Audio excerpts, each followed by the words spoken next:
Vous écoutez WBCQ, diffusant la radio World's Last Chance depuis Monticello, Maine, USA.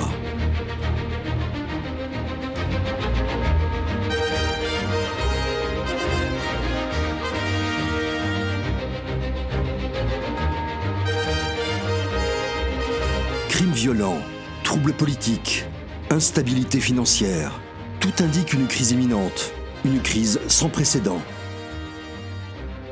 Réglez votre fréquence sur Radio World's Last Chance pour découvrir comment vous préparer spirituellement à ce qui nous attend. Radio WLC prépare un peuple pour le retour très proche du Sauveur.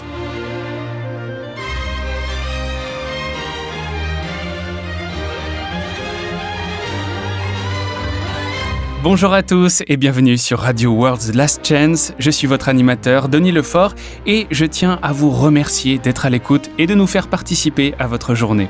Jean-Olivier est avec moi pour un partage de connaissances et d'idées centrées sur la Bible. Jean, de quoi allons-nous parler aujourd'hui ? Aujourd'hui, Denis, nous allons parler d'une croyance qui divise les croyants. Certains pensent que c'est une hérésie mortelle, tandis que d'autres pensent que c'est l'aspect le plus réconfortant de la vérité évangélique. Ce dont nous allons parler, amis auditeurs, c'est la doctrine connue sous le nom de « une fois sauvé, toujours sauvé ». Ça sonne bien. Juste pour commencer, un rapide mot d'explication. À WLC, nous prenons littéralement l'encouragement répété de la Bible d'invoquer le nom du Seigneur. Mais pour faire cela efficacement, nous devons connaître son nom réel. En fait, dans l'original hébreu, il n'est pas dit invoquer le nom du Seigneur. Il est dit invoquer le nom de Yahweh. Yahweh ou Yah en forme abrégée est le nom personnel du Créateur. C'est aussi une promesse très puissante car son nom est un verbe d'état, le verbe être. Donc quand vous énoncez son nom en même temps que votre besoin, il devient une promesse incroyablement puissante. C'est magnifique. Le nom du Sauveur contient aussi une promesse. Le nom du Fils est Yahushua et signifie Yahweh sauve. El, Eloah et Elohim sont des titres hébreux qui font référence au Père. Ils sont souvent utilisés en conjonction avec le nom divin. C'est vrai. Elohim est le titre utilisé tout au long de Genèse 1. Au commencement, Elohim créa le ciel et la terre. Et Elohim dit que la lumière soit et la lumière fut. Maintenant, Elohim est en fait la forme plurielle de Eloah, n'est-ce pas ? C'est correct. Mais ça ne signifie pas qu'il s'agirait d'un dieu pluriel, de plusieurs dieux. L'utilisation du pluriel est un procédé littéraire assez commun en hébreu ancien. On utilisait ce procédé quand on voulait souligner l'importance du personnage auquel on se référait. Alors, cette idée d'être une fois sauvé, toujours sauvé, que pourrais-tu partager avec nous à ce sujet ? Eh bien, soit c'est vrai, soit c'est faux. Il n'y a pas de position à mi-chemin sur cette doctrine. Certains de nos auditeurs pourront être d'accord avec ce que j'ai à dire, d'autres pourront ne pas l'être. Si vous êtes déjà d'accord, continuez à écouter pour savoir comment expliquer vos croyances quand on vous le demandera. Comme Pierre l'a écrit, nous devons être toujours prêts à nous défendre avec douceur et respect devant quiconque vous demande raison de l'espérance qui est en nous. Ou dans une autre version, soyez toujours prêts à défendre l'espérance qui est en vous devant tous ceux qui vous en demandent raison. Mais combien d'entre nous sont réellement préparés à faire ça, sur chaque point de doctrine dont ils sont convaincus ? Et même si vous n'êtes pas d'accord avec nous, amis auditeurs, continuez à nous écouter. Nous pourrions avoir des preuves à l'appui de notre position dont vous n'avez jamais entendu parler auparavant. Aussi, la vérité peut toujours supporter le poids de l'investigation. La vérité ne craint pas l'enquête. Ça me rappelle une citation d'un livre que j'ai lu et qui m'a toujours marqué. Il disait « Il n'y a aucune excuse pour quiconque d'adopter la position selon laquelle il n'y aurait plus de vérité à révéler et que toutes nos expositions des Écritures sont sans erreur. Le fait que certaines doctrines aient été tenues pour vraies pendant de nombreuses années par notre peuple n'est pas une preuve que nos idées sont infaillibles. Le temps qui passe ne transforme pas l'erreur en vérité, et la vérité peut se permettre d'être objective. Aucune doctrine véritable ne perdra quoi que ce soit sous une enquête approfondie. » C'est bien dit. Alors, qu'en dis-tu ? La doctrine du « une fois sauvé, toujours sauvé » est-elle scripturaire ou non ? Non. Ça sonne agréablement, au début en tout cas, mais il y a en fait une raison très sérieuse pour laquelle ce n'est pas une doctrine biblique. J'ai entendu des gens aussi l'appeler la doctrine de la sécurité éternelle. Ça sonne plutôt bien, je dois dire. Bien sûr, qui ne voudrait pas avoir l'assurance que quoi qu'il fasse, il héritera de la vie éternelle? Mais regardons cela sous un angle différent. Très bien. Les Nations Unies ont leur siège à New York, n'est-ce pas? Ça signifie que la ville de New York reçoit beaucoup de personnes en visite qui ont ce qu'on appelle l'immunité diplomatique. Le problème est que beaucoup de ces personnes profitent de ce qui est en réalité un privilège. Tant que leur voiture a des plaques diplomatiques, ils peuvent enfreindre toutes les règles du code de la route qu'ils veulent. C'est un abus du système. Ça l'est vraiment. La dernière fois que j'ai regardé les chiffres, les diplomates étrangers aux États-Unis ont accumulé quelque chose comme 150 000 contraventions de stationnement. Ce n'est pas 150 000 $, c'est 150 000 contraventions de parking, 150 000 PV de stationnement. Eh bien, le total doit se chiffrer en millions de dollars. 17 millions pour être exact. La situation est telle qu'à Washington, D.C., la capitale, avec les diplomates qui bafouent le code de la route locale et conduisent de façon si imprudente, que la police avertit les conducteurs d'éviter de circuler derrière les voitures avec des plaques diplomatiques. C'est juste grossier. Ça me rappelle une histoire que j'ai entendue sur l'ambassadeur birman au Sri Lanka. Apparemment, il était convaincu que sa femme avait une liaison. Donc, au lieu de divorcer, il l'a tuée. Les voisins ont signalé à la police qu'ils construisaient un bûcher funéraire dans leur jardin. Au moment où la police est arrivée, il mettait le corps de sa femme sur le bûcher. C'est horrible. Eh bien, le problème était que, légalement, le terrain de l'ambassade était considéré comme un territoire birman. Donc la police n'était pas autorisée à entrer sans la permission expresse du diplomate. Et il a évidemment refusé de la donner. Donc, un meurtrier était libre simplement parce qu'il avait l'immunité diplomatique. Incroyable. Maintenant, de plus en plus de gens remettent en question l'équité de l'immunité diplomatique. Ce n'est pas juste, ni même raisonnable, de donner à quelqu'un la liberté d'enfreindre les lois simplement à cause de son statut diplomatique. Mais quand on y pense, l'immunité diplomatique en elle-même, dans les faits, est aussi injuste et déraisonnable qu'un meurtrier en liberté simplement parce qu'il est diplomate. Et je ne veux pas dire seulement que c'est injuste aux yeux de Yah, c'est toujours injuste pour Yah et pour son fils. Le salut est un don de la grâce, une faveur imméritée. Quand je dis que c'est injuste, je veux dire que c'est injuste pour le croyant. Ok, c'est une idée nouvelle pour moi que la doctrine du « une fois sauvé, toujours sauvé » serait injuste pour le croyant. Mais avant d'aller plus loin, pourrais-tu expliquer d'où les gens tirent cette idée? Ce n'est pas biblique. Non, mais puisqu'ils peuvent citer certains passages de l'Écriture qui semblent être en accord avec ce concept, beaucoup de croyants sincères pensent que c'est biblique. Allons au chapitre 10 de Jean et lisons les versets 27 à 29. C'est l'un des passages qui est utilisé pour soutenir cette idée. « Mes brebis écoutent ma voix, je les connais et elles me suivent. Je leur donne la vie éternelle. Elles ne périront jamais et personne ne pourra les arracher à ma main. Mon Père qui me les a donnés est plus grand que tous et personne ne peut les arracher à la main de mon Père. » Dans ce passage, les croyants sont désignés comme des brebis, qui entendent la voix du berger et le suivent. Il est ajouté que personne ne peut les arracher de la main du Père. Mais ce passage n'enseigne pas la doctrine du « une fois sauvé, toujours sauvé ». Ce passage promet simplement qu'aucun mal spirituel ne peut arriver à la personne qui, se soumettant à Yahweh, vit dans la soumission à la volonté divine. Un autre passage fréquemment cité est 1 Pierre 1, verset 5. Laisse-moi le rechercher rapidement.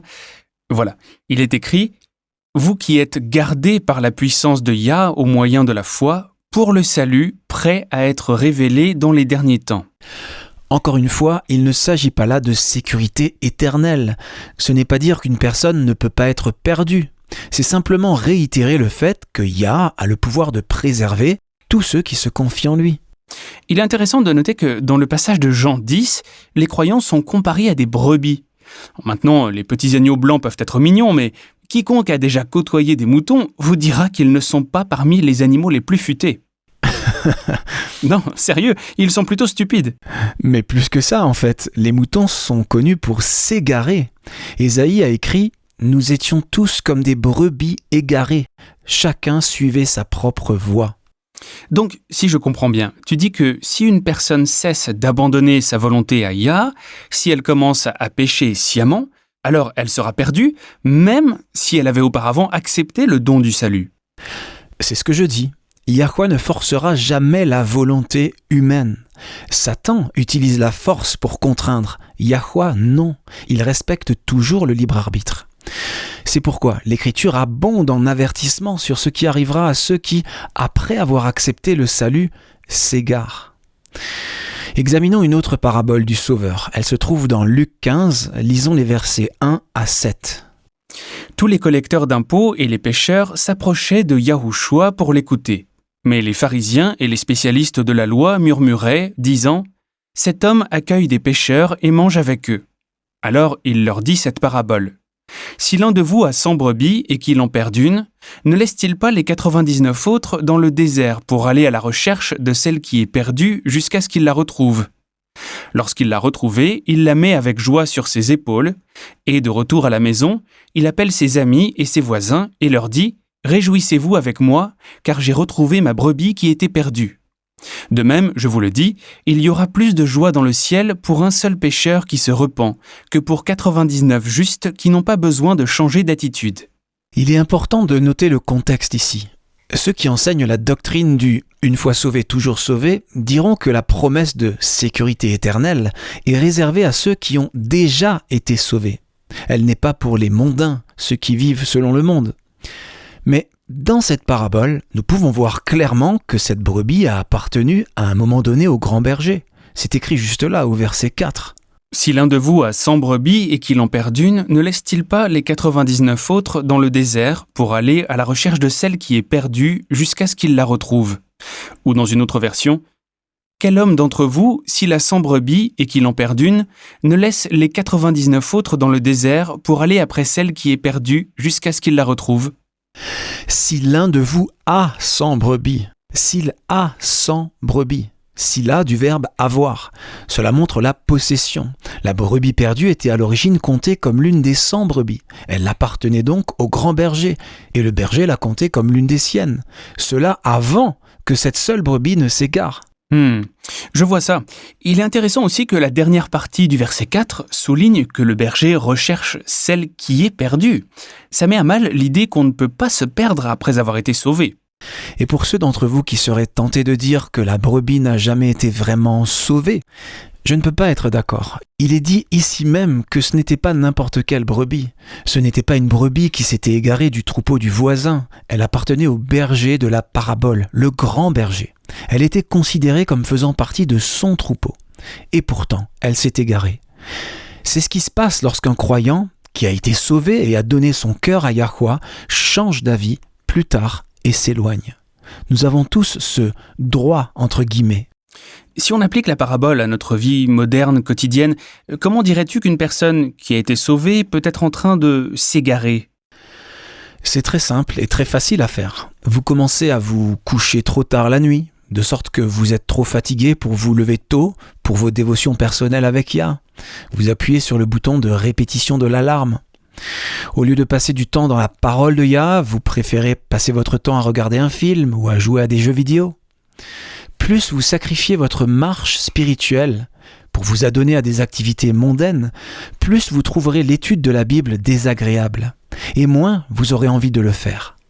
C'est un compromis rampant, et honnêtement, il ne faut pas beaucoup de temps pour tomber très, très loin. Apocalypse 18 donne un commandement clair. « Sortez du milieu d'elle, mon peuple ». Savez-vous quelles religions et dénominations sont incluses dans ce commandement ? Y en a-t-il une seule qui en soit exemptée ? Pour connaître la réponse, visitez notre site web sur worldslastchance.com.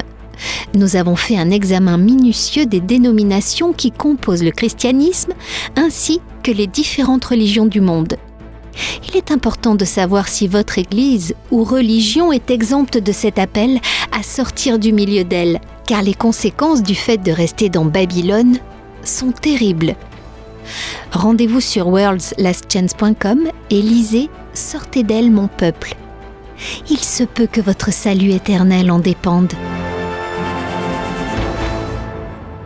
Juste avant la pause, tu disais combien il est facile d'abandonner la prière, Jean, et de perdre notre dévotion spirituelle. As-tu l'impression que ceux qui enseignent la doctrine du « une fois sauvé, toujours sauvé » essayent de, je ne sais pas, contourner cette tendance très humaine? Absolument. Mais nous devons toujours nous rappeler que Yahweh ne forcera jamais notre volonté humaine. Pensez aux différentes paraboles de Christ sur le royaume des cieux. De façon répétée, que ce soit l'homme qui a trouvé un trésor dans un champ ou le marchand qui a acheté une perle de grand prix, à chaque fois, cela a tout coûté à la personne. C'est ce que cela nous coûtera aussi, à nous, tout. Et si nous devenons paresseux spirituellement et négligeons notre marche personnelle avec Yah, il ne va pas s'imposer là où il n'est pas désiré. Oui, il est très poli, on peut dire.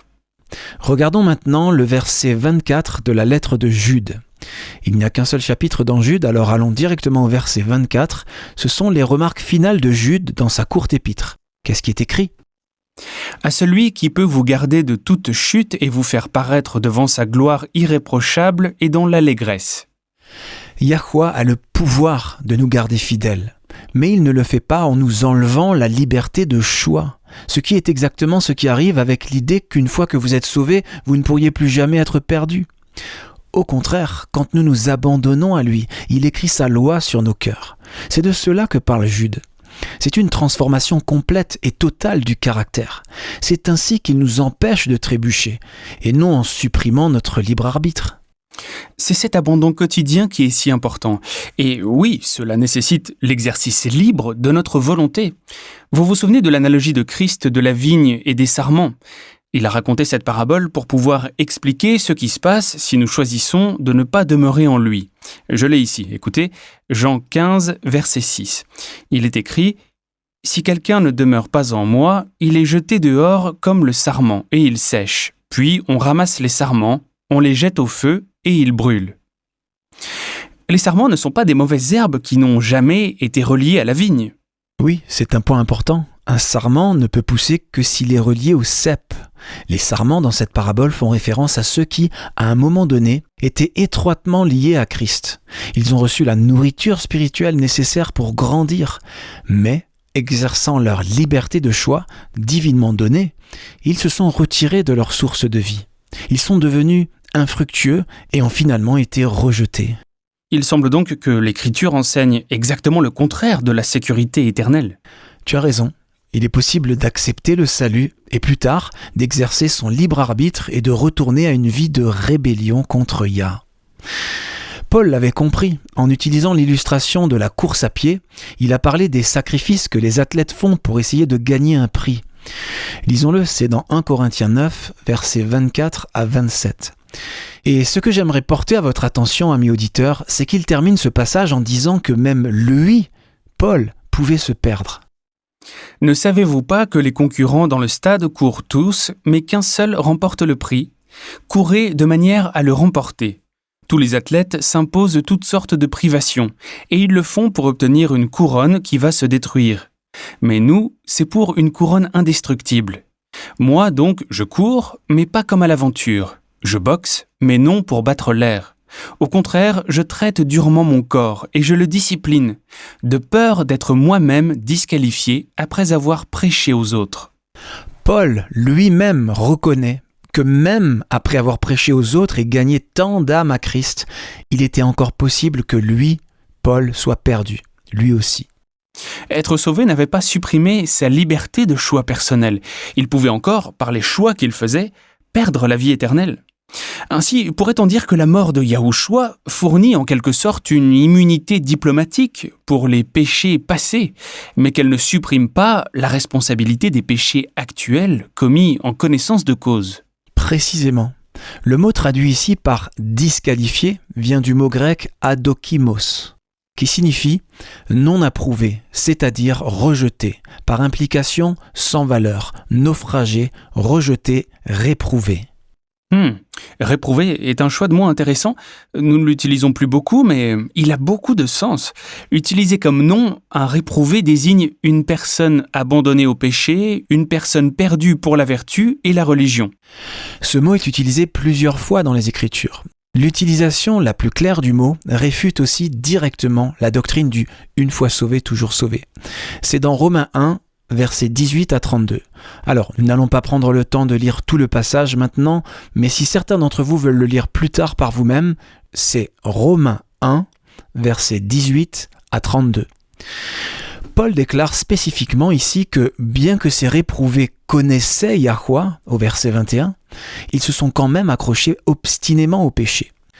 On ne peut pas dire qu'il s'agissait de païens sans aucune connaissance du Créateur. Même s'ils le connaissaient, le verset 28 indique qu'ils ne voulaient pas se souvenir de lui. Il est écrit « Comme ils n'ont pas jugé bon de connaître Yah, Yah les a livrés à leur intelligence déréglée, de sorte qu'ils commettent des actes indignes. » Une autre version dit « Comme ils n'ont pas eu de sens moral pour garder la connaissance de Yah, Yah les a livrés à un esprit réprouvé, pour pratiquer des choses qui ne conviennent pas. » Intéressant de lire que Yahweh les a livrés à un esprit réprouvé. Yahweh offre le salut, mais bien qu'il désire ardemment sauver tout le monde, il ne supprimera jamais votre droit de choisir par vous-même.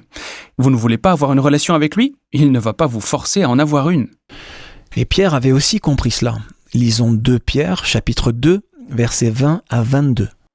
En effet, si, après avoir échappé aux souillures du monde par la connaissance de notre Maître et Sauveur Christ Yahushua, ils se laissent reprendre et dominer par elles, leur dernière condition est pire que la première. Il aurait mieux valu pour eux ne pas connaître la voie de la justice plutôt que de la connaître et de se détourner ensuite du saint commandement qui leur avait été donné. Il leur est arrivé ce que disent avec raison les proverbes. Le chien est retourné à ce qu'il avait vomi. Et la truie à peine lavée s'est vautrée dans le bourbier. Waouh, ça anéantit vraiment l'idée qu'une fois sauvé, on ne peut plus se perdre. Paul, l'apôtre des gentils, des non-juifs, et Pierre, l'apôtre des juifs, s'accordent à dire que même après avoir accepté le don du salut, par le libre exercice de sa volonté, une personne peut encore se perdre. Le problème lorsqu'on s'accroche à l'erreur de la sécurité éternelle, c'est que, comme l'immunité diplomatique, les gens l'utilisent pour rationaliser des péchés qui leur sont chers et qu'ils ne veulent pas abandonner. Le salut est un cadeau, un don, gratuit, mais il n'enlève pas la responsabilité personnelle de choisir de s'abandonner à Yahweh sur une base quotidienne. Bien dit. Une fois sauvé, toujours sauvé est populaire parce qu'en fait, ça vous exempte des conséquences de toutes vos actions et décisions futures, quelle que soit la gravité ou la fréquence de la violation de la loi divine.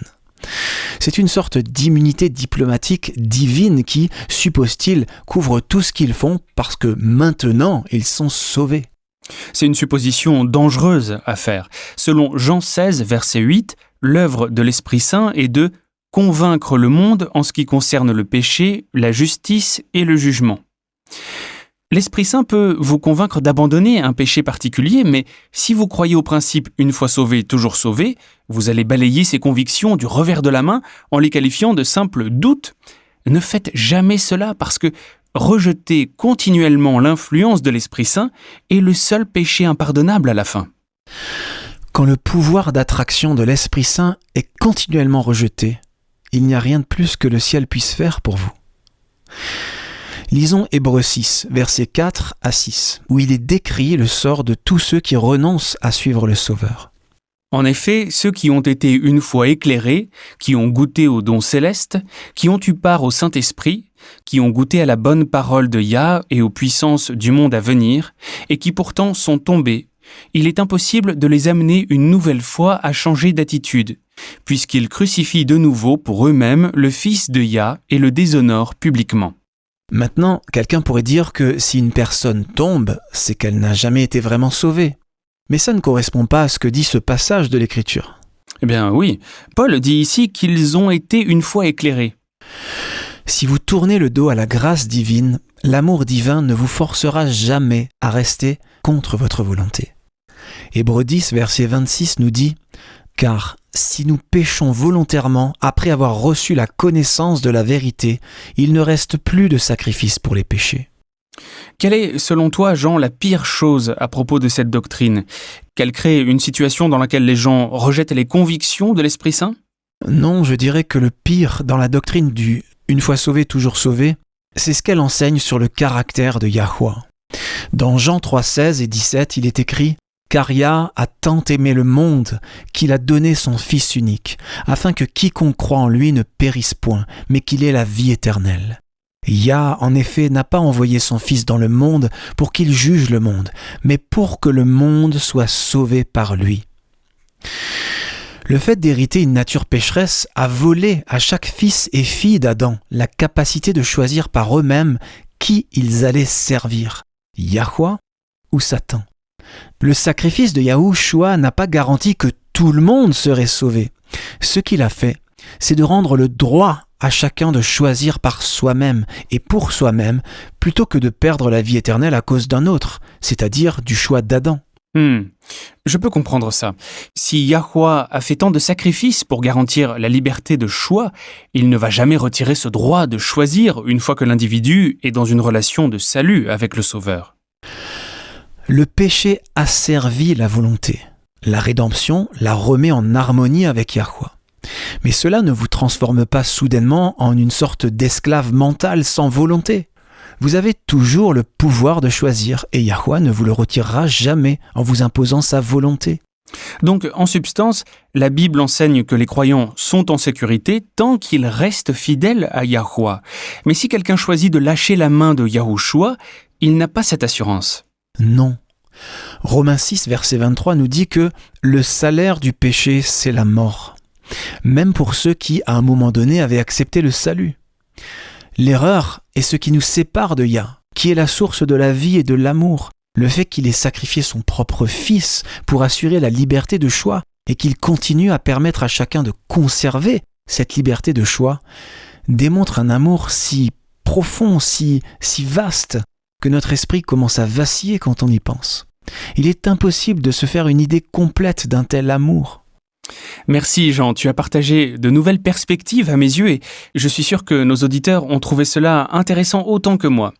J'aimerais juste encourager nos amis auditeurs, la sécurité éternelle se trouve en Christ.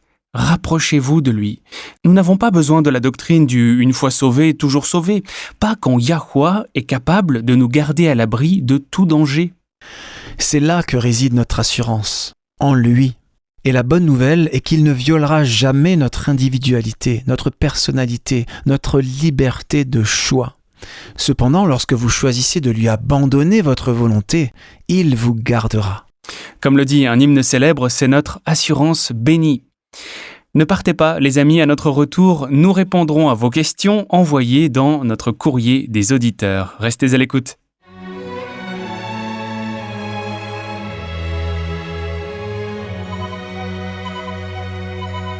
Vous écoutez la radio World's Last Chance sur WBCQ à 9330 kHz sur la bande des 31 mètres. Radio World's Last Chance prépare un peuple pour le retour très proche du Sauveur. La doctrine de la Trinité est l'un des dogmes de base du christianisme. Sauf une poignée d'exceptions, la grande majorité de la chrétienté adore une divinité trinitaire. Cette doctrine est tellement omniprésente que les quelques dominations qui la rejettent ne sont pas considérées comme véritablement chrétiennes par toutes les autres.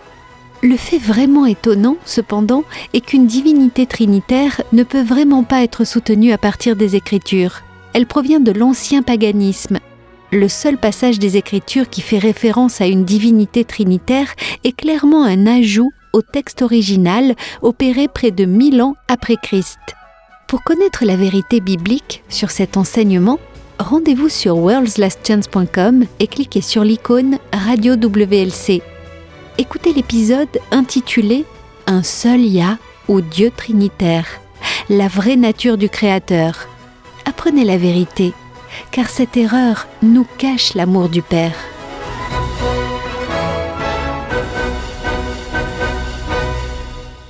Uli Mayer de Suisse nous a envoyé une question pour notre courrier des auditeurs.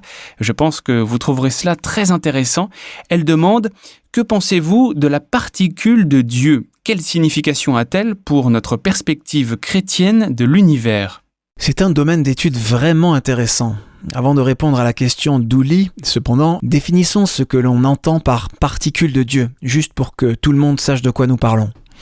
La particule de Dieu est appelée boson de Higgs, ou boson BeH par les scientifiques. Oui, ils n'aiment pas vraiment les références à Dieu, n'est-ce pas ? Pas vraiment. La particule de Dieu, ou boson de Higgs, est une minuscule particule dont les scientifiques soupçonnent l'existence depuis longtemps. Ils n'ont simplement pas été capables de le prouver. Jusqu'à récemment, son existence était purement théorique. En 2012, cependant, les scientifiques ont pu établir son existence.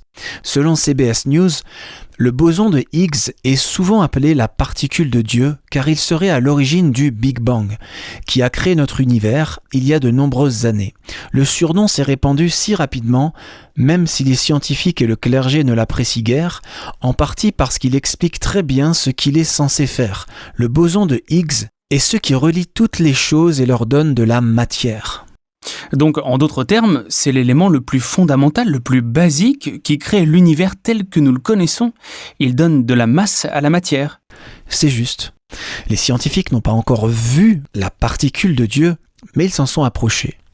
Ils disent que c'est un peu comme voir l'empreinte d'un dinosaure dans le sable, et même voir son ombre quand il passe, mais sans voir le dinosaure lui-même, qui a laissé l'empreinte et projeté l'ombre. C'est important car une fois que nous comprenons le boson de Higgs et son fonctionnement, nous nous rapprochons de la compréhension de la genèse de l'univers. Oh, et c'est pourquoi Uli se demande ce que cela signifie pour les chrétiens. Si le boson de Higgs explique l'existence de l'univers, alors quel impact cela a-t-il sur notre compréhension de la création du monde et de l'existence de Yah ? Exactement. Je ne vais pas consacrer du temps maintenant à une longue discussion sur la physique du boson de Higgs. Ce n'est pas sa question de toute façon. Sa question est de savoir quel impact cela a sur la théologie chrétienne. Ma réponse est que la seule chose que cela fait, c'est de magnifier la puissance et le pouvoir du Créateur. Lisons le psaume 33, verset 6, si tu veux, Denis. C'est une vérité absolue, et la découverte de la soi-disant particule de Dieu ne change rien à cette vérité. Très bien. Il est écrit « Les cieux ont été faits par la parole de Yahweh et toute leur armée par le souffle de sa bouche. » Voilà comment l'univers, ou plutôt la création, est né. Ou, comme il est écrit quelques versets plus loin, toujours dans le psaume 33, « Car il dit, et la chose arrive. Il ordonne, et elle existe. » Le fait de trouver ou de découvrir les blocs de construction de base de la création ne change rien à ce fait. Maintenant, passons au premier chapitre de Colossiens. Que dit le verset 16 ? Ok, donne-moi juste un moment. Très bien. Il est écrit « Car en lui ont été créées toutes les choses qui sont dans les cieux et sur la terre, les visibles et les invisibles, trône, dignité, domination, autorité. Tout a été créé par lui et pour lui. » Il n'y a pas de contradiction ici. Yahweh est toujours le créateur de tout. Cela inclut les particules subatomiques. Elles ont toujours été là. Le fait que nous ne découvrions que maintenant leur existence n'invalide pas soudainement le récit biblique. Yahweh a lui-même créé les lois de la nature que les scientifiques sont en train de découvrir. Ces lois révèlent des vérités profondes sur le pouvoir, la puissance et l'intelligence de son esprit divin. Lisons maintenant Romains 1, verset 20. En effet, les perfections invisibles de Yah, sa puissance éternelle et sa divinité se voient comme à l'œil, depuis la création du monde, quand on les considère dans ses ouvrages. Ils sont donc inexcusables. Ou dans la Bible Martin, « Car les choses invisibles de Yah, savoir tant sa puissance éternelle que sa divinité, se voient comme à l'œil par la création du monde, étant considérées dans ses ouvrages, de sorte qu'ils sont inexcusables. » Jean 1,3 nous dit que tout a été créé par lui. Rien de ce qui a été créé n'a été créé sans lui. Encore une fois, cela inclut les particules subatomiques. Le fait que nous soyons seulement en train de prendre conscience de certaines de ces merveilles de l'œuvre de Yah ne signifie pas qu'il ne les a pas créées. Il est le créateur de tout, et il travaille dans le cadre des lois de la nature qu'il a lui-même établies. Il n'a pas besoin d'enfreindre ces lois, n'est-ce pas ? C'est lui qui a créé les lois de la physique. Il peut travailler à l'intérieur de celles-ci pour faire sa volonté. Exactement. Et tout cela pour nous révéler des vérités sur son caractère, pour que nous ayons confiance en lui. Pour terminer, lisons Hébreux 11, verset 3. C'est un verset particulièrement beau sur Yah et le but derrière sa création. C'est par la foi que nous reconnaissons que le monde a été formé par la parole de Yah, en sorte que ce qu'on voit n'a pas été fait de choses visibles. Ou dans la King James, par la foi nous comprenons que l'univers a été harmonieusement organisé par la parole de Yah, et qu'ainsi le monde visible tire son origine de l'invisible. Il est donc dit que les choses que l'on voit n'ont pas été faites à partir de choses visibles, ou que le monde visible tire son origine de l'invisible. On pourrait le reformuler simplement ainsi. Les choses que l'on voit ont été faites par des choses que l'on ne voit pas. La soi-disant particule de Dieu correspond certainement à cette description. C'est le cas vraiment, et c'est intéressant. Bien, nous avons le temps pour une autre question, et elle nous vient de Henri Tezembong de Bafoussam, au Cameroun. Le Cameroun, voilà un pays fascinant que j'aurais bien aimé visiter. L'Afrique est un immense continent, mais saviez-vous que chaque type de plante et animal qu'on trouve dans toute l'Afrique tropicale se trouve aussi au Cameroun ? Il y a plus de 400 espèces de mammifères et plus de 160 espèces différentes d'oiseaux. L'Afrique en miniature. Oui, c'est ça, c'est l'expression qu'on utilise souvent pour désigner le Cameroun. Autre fait intéressant, bien que les langues officielles du Cameroun soient le français et l'anglais, 230 autres langues y sont également parlées. Waouh, c'est beaucoup. Eh oui. Alors, qu'est-ce qu'Henri a à nous dire ? Il nous écrit « Salutations, frères, au nom de notre Sauveur Yahushua. Nous écoutons vos émissions tous les jours et nous sommes toujours tellement bénis par les messages que vous donnez. Ma famille a été confrontée à quelques difficultés ces derniers temps. Nous voulons rester fidèles à Yahuwah, mais c'est décourageant. Nous nous réclamons de la promesse que toute chose concourt au bien de ceux qui aiment Yah, mais ma question est la suivante. Lorsque les choses vont mal, comment pouvons-nous savoir si Yahuwah nous punit, ou s'il s'agit simplement de circonstances que Yahuwah utilise pour notre bien ? Eh bien, je ne me souviens pas qu'on m'ait déjà posé cette question auparavant, mais c'est une bonne question. Commençons par lire Ecclésiaste 9, verset 11. Bien sûr, j'y suis presque. Voilà, il est écrit « J'ai encore observé, sous le soleil, que ce ne sont pas les plus agiles qui gagnent la course, ni les plus forts qui remportent la victoire au combat.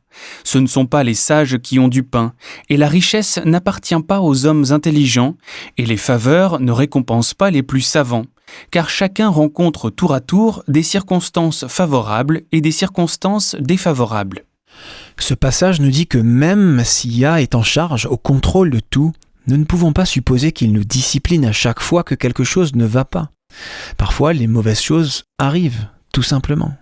Ça fait partie de la vie dans un monde de péché. C'est vrai. Un exemple parfait ? Job. C'est vrai. Bien qu'il ait remis en question Yahuwah et qu'il ait commencé plus tard à faire preuve d'un peu d'autosuffisance, Job n'a pas été puni par Yahuwah. Il était tourmenté par Satan, l'ennemi, mais Yahuwah n'était pas en train de le discipliner ni de le punir, en aucune façon. Il est vrai cependant que parfois, les épreuves viennent du Père. Alors, comment savoir si c'est à cause d'un péché et que vous êtes puni, ou si c'est simplement Yahuwah qui essaye de vous enseigner quelque chose ? La meilleure façon de le savoir est simplement de sonder votre cœur et de vous examiner pour voir si vous avez un péché non confessé. Faites-vous quelque chose que vous savez être mauvais ? Peut-être gardez-vous rancune à quelqu'un qui vous a fait du tort ? Nous savons tous si nous faisons sciemment quelque chose de mal. Mais quand les choses vont dans notre sens, il est facile d'ignorer le fait que nous savons que c'est mal. Parfois, les épreuves sont le moyen utilisé par Yah pour nous amener à nous repentir. Eh bien, c'est notre Père après tout. Le contraire de l'amour n'est pas la haine, c'est l'apathie. Il ne nous disciplinerait pas s'il ne nous aimait pas. La souffrance peut nous enseigner des leçons importantes. Est-ce que les enfants d'Israël ont souffert quand ils n'avaient plus d'eau potable ou quand il manquait de nourriture dans le désert ? Bien sûr, ce n'est pas drôle d'avoir chaud, d'avoir soif et d'avoir faim avec des enfants qui pleurent. Mais leur situation extrême était une opportunité pour Yah. Chaque fois qu'ils étaient en difficulté, c'était une occasion de prier et de demander de l'aide. Et comme Yahuwah les délivrait encore et encore, leur foi devait devenir plus forte. Puis en voyant sa délivrance, ils ressentaient de la gratitude pour sa vigilance aimante, et la gratitude éveille l'amour. C'est un beau cycle de la grâce divine, et c'est toujours pour notre bien, parce qu'il nous aime. Ça me rappelle quelque chose que Pierre a dit. Juste un moment pour le retrouver, c'est dans 1 Pierre chapitre 4, versets 12 à 13. Il est écrit « Bien-aimés, ne soyez pas surpris, comme d'une chose étrange qui vous arrive, de la fournaise qui est au milieu de vous pour vous éprouver. Réjouissez-vous, au contraire, de la part que vous avez aux souffrances de Christ, afin que vous soyez aussi dans la joie et dans l'allégresse lorsque sa gloire apparaîtra. » Ce qui est réitéré au verset 14 où il est écrit « Si vous êtes outragés pour le nom de Christ, vous êtes heureux, parce que l'Esprit de gloire, l'Esprit de Yah, repose sur vous. » C'est encourageant. Ça nous dit que même au milieu de la souffrance, Yah sera toujours avec nous et nous bénira d'une manière ou d'une autre. Les épreuves ne sont pas amusantes, mais elles ne sont pas toutes mauvaises non plus. Yah peut s'en servir pour attirer notre attention et nous affiner à son image. Alors, comment savoir pourquoi nous avons des difficultés ? Est-ce le hasard ? Le fait de vivre dans un monde de péché ? Est-ce Yah qui nous enseigne ? Ou bien nos propres péchés sont-ils la raison de notre souffrance ? Si vous ne le savez pas, examinez votre cœur dans la prière pour y déceler tout péché non confessé. Ou demandez-vous s'il y a quelqu'un dans votre vie à qui vous n'avez pas pardonné. C'est par là qu'il faut commencer. Mais je tiens à ajouter une autre mise en garde. Parfois, il faut simplement s'accrocher par la foi. Il y a des choses que nous ne comprendrons pas jusqu'à ce que nous soyons dans la nouvelle terre.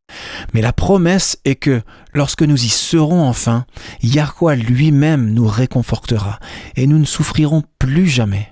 Amen. Je voudrais lire Apocalypse 21, les 4 premiers versets, très rapidement.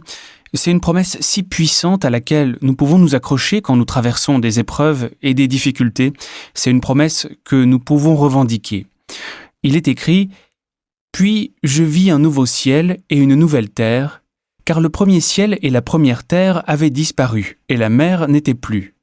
Et je vis descendre du ciel, d'auprès de Yah, la ville sainte, la nouvelle Jérusalem, préparée comme une épouse qui s'est parée pour son époux. Et j'entendis du trône une forte voix qui disait « Voici le tabernacle de Yahweh avec les hommes. Il habitera avec eux, et ils seront son peuple, et Yahweh lui-même sera avec eux. Il essuiera toute larme de leurs yeux, et la mort ne sera plus.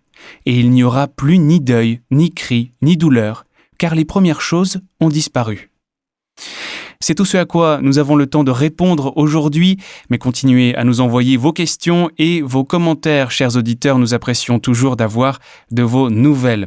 Rendez-vous sur worldslastchance.com et cliquez sur « Contactez-nous ». Nous aimerions aussi avoir de vos nouvelles.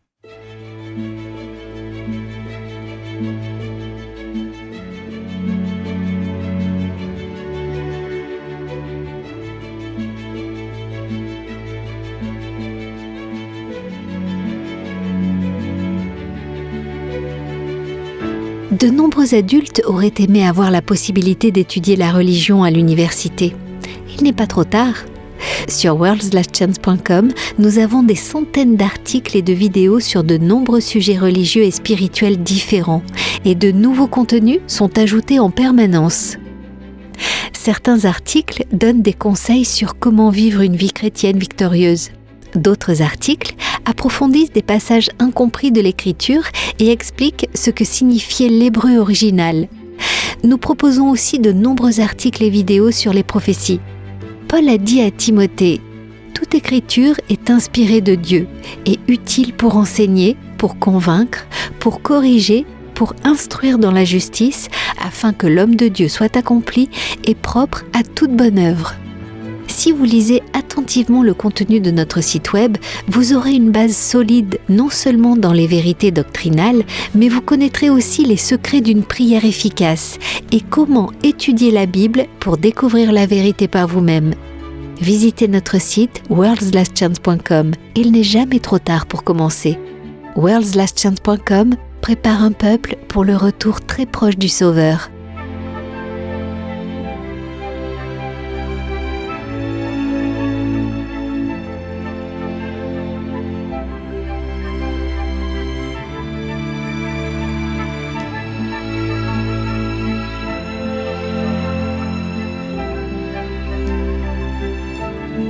Entendre comment Yahweh bénit les autres est toujours un merveilleux encouragement. Avez-vous une expérience ou un témoignage qui pourrait encourager et bénir les autres? Nous serions ravis de l'entendre. Visitez notre site worldslastchance.com. Votre foi sera renforcée en lisant l'expérience d'autres personnes qui ont choisi de suivre la vérité. Et votre propre témoignage peut renforcer la foi des autres. worldslastchance.com. Nous nous réjouissons avec vous des meilleures délivrances de Yahweh dans votre vie.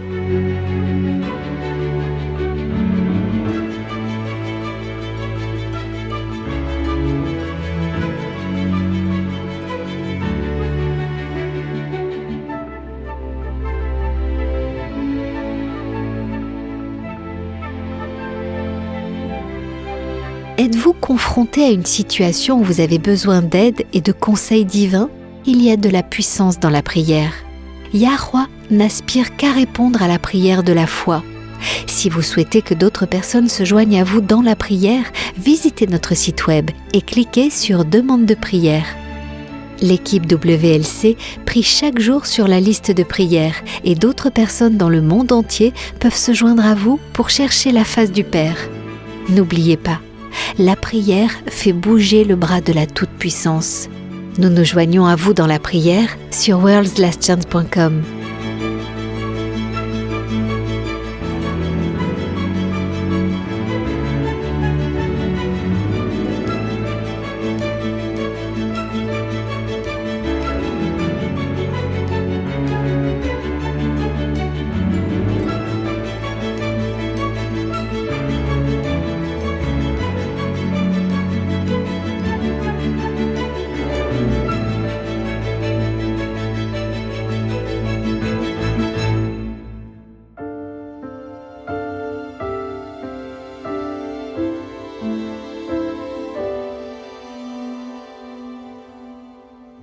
Vous écoutez Élise Blanc pour votre promesse quotidienne de la parole de Yah.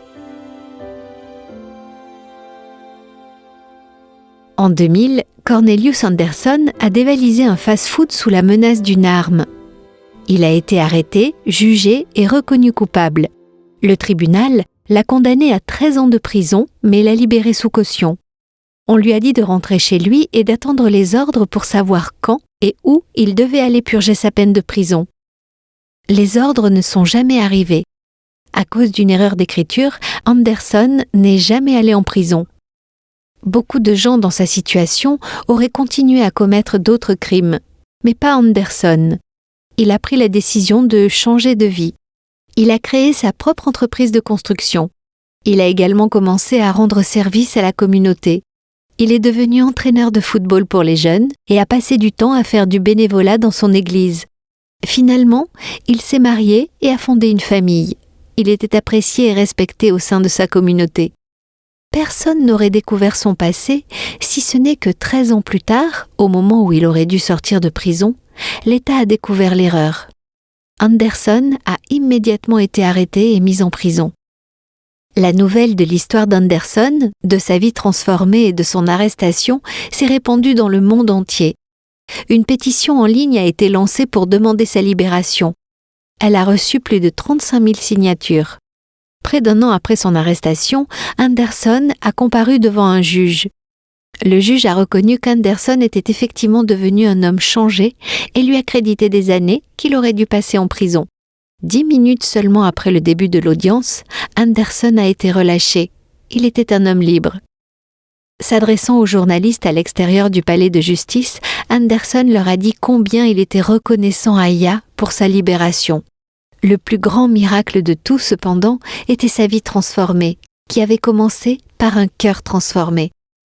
Dans Deutéronome 4, Moïse avait prévenu que les Israélites pécheraient et se détourneraient de Yah dans les années qui suivraient. Le résultat serait qu'ils iraient en captivité dans d'autres pays. Mais ils ne seraient pas abandonnés. Moïse leur a assuré « De là, tu chercheras Yahweh, ton Elohim, et tu le trouveras si tu le cherches de tout ton cœur et de toute ton âme. Dans ta détresse, quand tout cela t'arrivera, dans l'avenir, tu retourneras à Yahweh, ton Elohim, et tu écouteras sa voix. Oui, Yahweh, ton Elohim, est un Elohim de compassion. Il ne t'abandonnera pas et ne t'anéantira pas, Il n'oubliera pas l'alliance de tes ancêtres, celle qu'il a conclue avec eux en prêtant serment. Nous péchons tous et sommes privés de la gloire de Yah. Nous avons tous fait des erreurs. Nous prenons même de mauvaises décisions, qui ne sont pas du tout des erreurs, mais qui restent de mauvaises décisions. Quelle que soit votre situation, quel que soit votre passé, Yahweh vous aime toujours. Il est toujours prêt à vous aider. Tournez-vous vers lui et recommencez à lui obéir. Il ne vous abandonnera pas, ne vous détruira pas et n'oubliera pas l'alliance de vos pères, celle qu'il a conclue en prêtant serment. Nous avons reçu de grandes et précieuses promesses. Réclamez-les dès maintenant.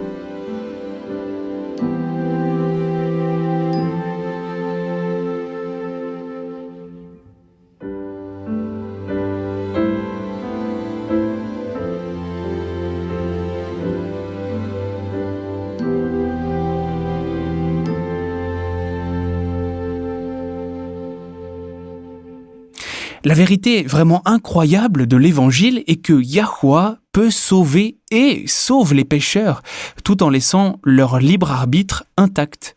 Je peux comprendre pourquoi les gens sont attirés par la doctrine du « une fois sauvé, toujours sauvé ». Ça donne un sentiment de sécurité. Et je peux voir pourquoi il l'appelle sécurité éternelle.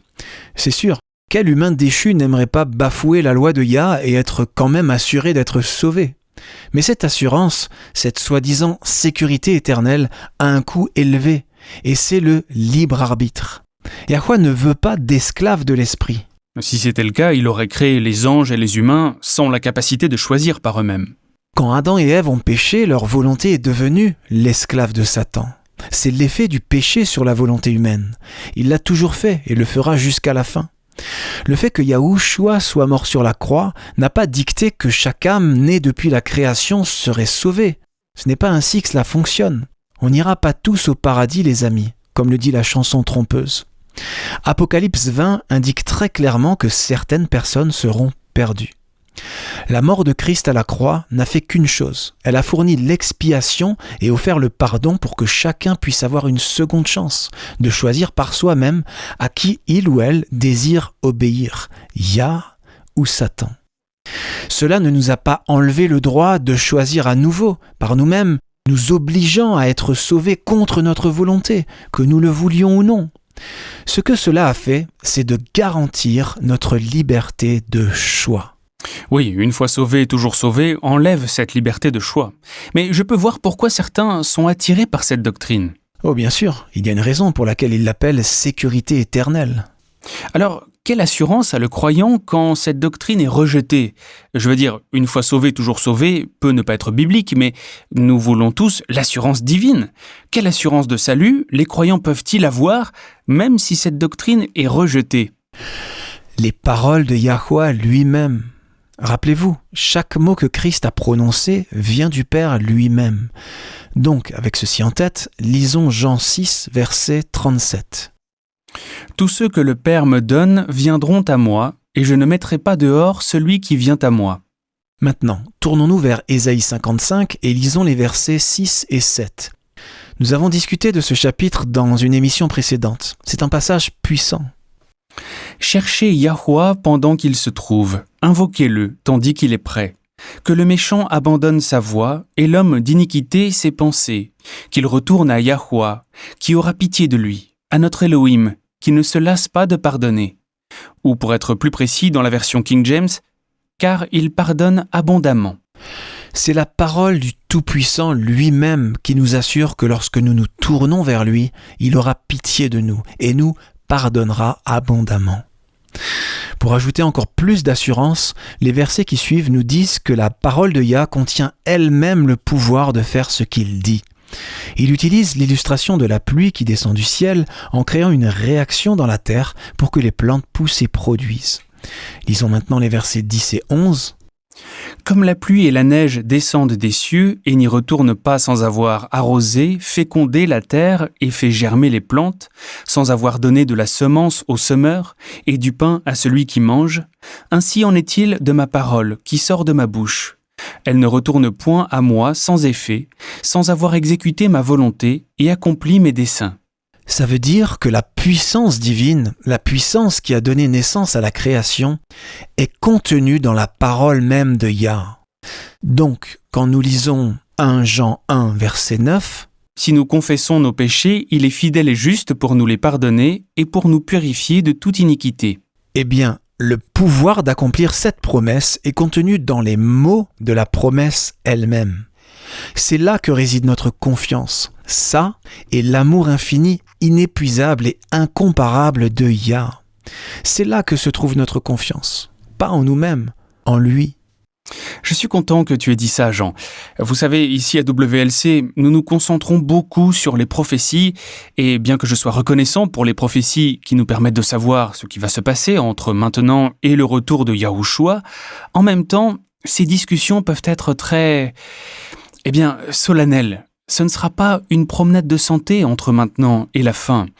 Nous serons confrontés à des tremblements de terre, des famines, des pénuries d'eau, des catastrophes naturelles de toutes sortes qui vont s'aggraver, sans parler de catastrophes surnaturelles ou de la persécution qui va s'abattre sur tout le peuple de Yahushua de la part des gouvernements de la terre. Et la vie devient de plus en plus difficile, les amis. Il ne nous reste plus beaucoup de temps. Si peu de temps. Tout s'accélère, les amis. C'est pourquoi nous devons tous apprendre à connaître le Père par nous-mêmes. Son caractère d'amour, tel qu'il a été démontré par la vie et la mort du Sauveur, et toute l'assurance dont chacun de nous a besoin, pour savoir qu'il fera absolument tout ce qui est possible pour nous sauver. Tout sauf nous transformer en esclaves de l'Esprit.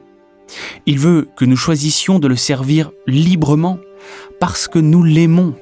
Et quand nous faisons ce choix, quand nous prenons cette décision, c'est lui notre assurance. Et c'est suffisant. Rejoignez-nous demain et d'ici là, souvenez-vous, Yahweh vous aime et vous pouvez compter sur lui, amis auditeurs, lui faire confiance, car il en est digne.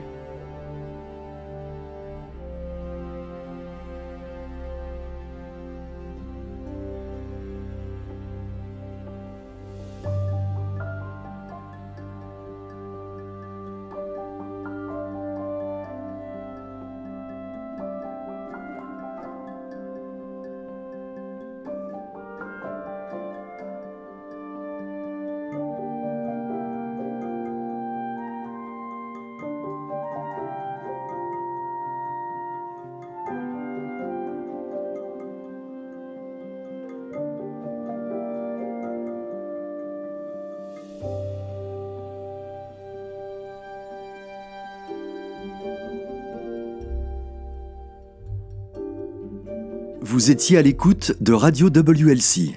Cette émission, ainsi que les émissions précédentes de Radio WLC, sont disponibles en téléchargement sur notre site internet. Elles sont parfaitement appropriées pour être partagées avec des amis et pour des études bibliques. Elles sont également une ressource merveilleuse pour ceux qui adorent Yahweh, seuls, en famille ou en groupe à la maison. Si vous souhaitez écouter les émissions de Radio WLC, rendez-vous sur notre site internet à l'adresse worldslastchance.com. Cliquez sur l'icône Radio WLC en haut à droite de la page d'accueil. Cela vous permettra de télécharger les épisodes dans votre langue préférée. Vous trouverez également des articles et des vidéos disponibles en plusieurs langues. Rejoignez-nous demain pour un autre message rempli de vérité sur WBCQ à 9330 kHz sur la bande des 31 mètres. Radio World's Last Chance prépare un peuple pour le retour très proche du Sauveur.